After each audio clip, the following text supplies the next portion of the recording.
people who scrub toilets in the Windy City, and gentlemen.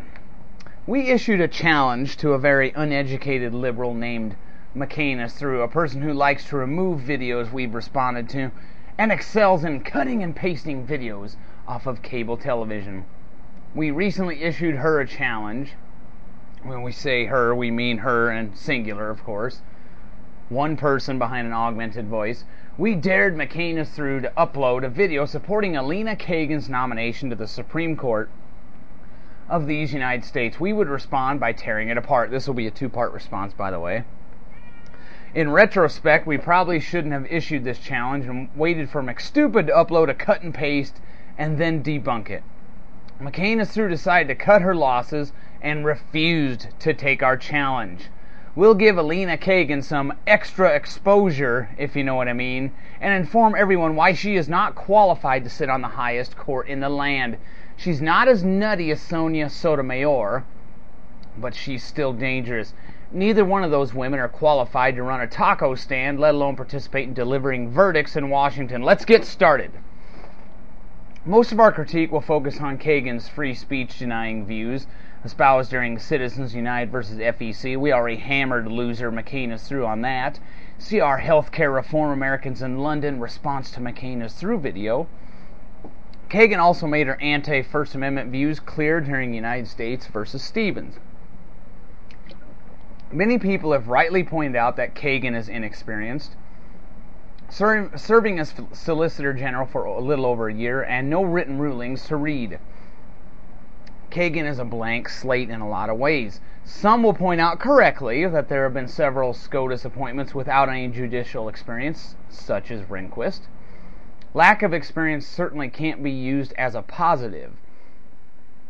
Let's hear from another person without experience running things or issuing verdicts, Barack Hussein Obama.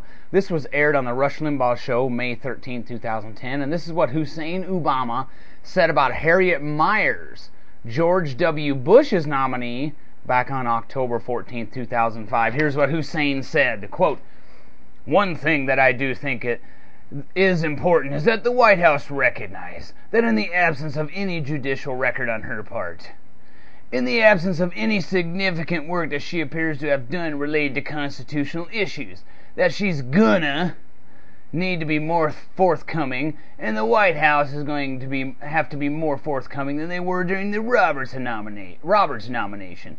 Miss Miers is completely a blank slate." End quote. Whoops. I remember the French-looking candidate, Jean-Francois Carey, blathering in the same manner, saying Bush should appoint him to the SCOTUS, even though he had not practiced law for decades. Hussein Obama doesn't like a blank slate either, but he certainly nominated one in Elena Kagan. Kagan also has ties to the evil corporation Goldman Sachs. Hussein Obama told us during his campaign that he would have no lobbyists in the White House because Democrats obviously hate lobbyists, and so does Obama. That's why there are dozens of lobbyists in Hussein's White House. Kagan was an advisor to Goldman Sachs before being confirmed to her current post. I bring this up because, one, if one of Bush's nominees had advised Goldman Sachs, they would be DOA in the Senate.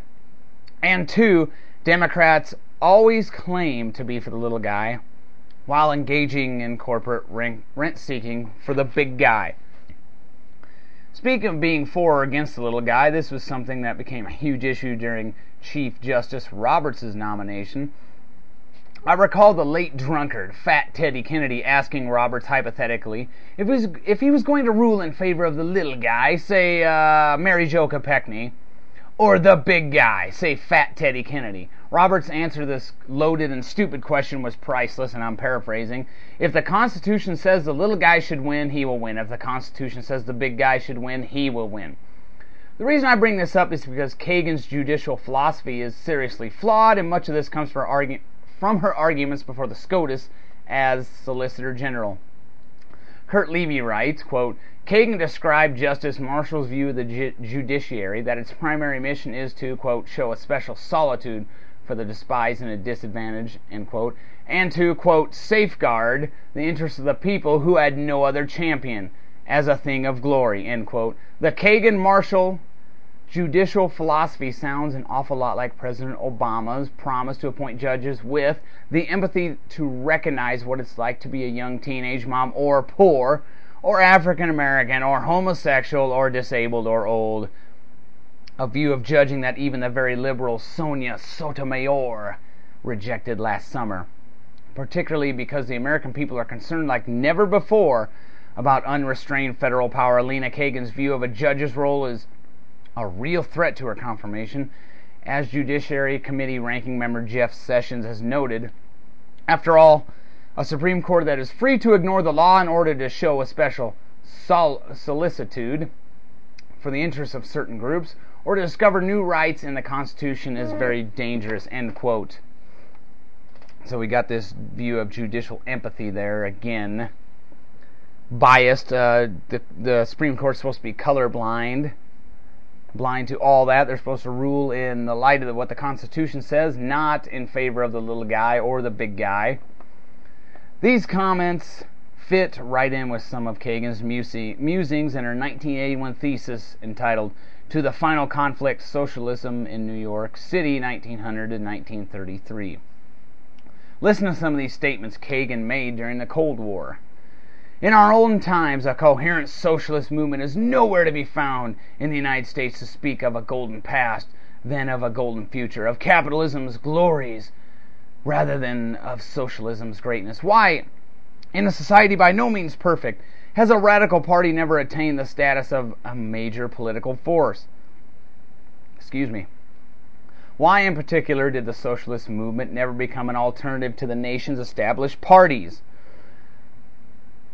Through its own internal feuding, then the Socialist Party exhausted itself forever and further reduced labor radicalism in New York to the position of marginality and insignificance for which it has never recovered.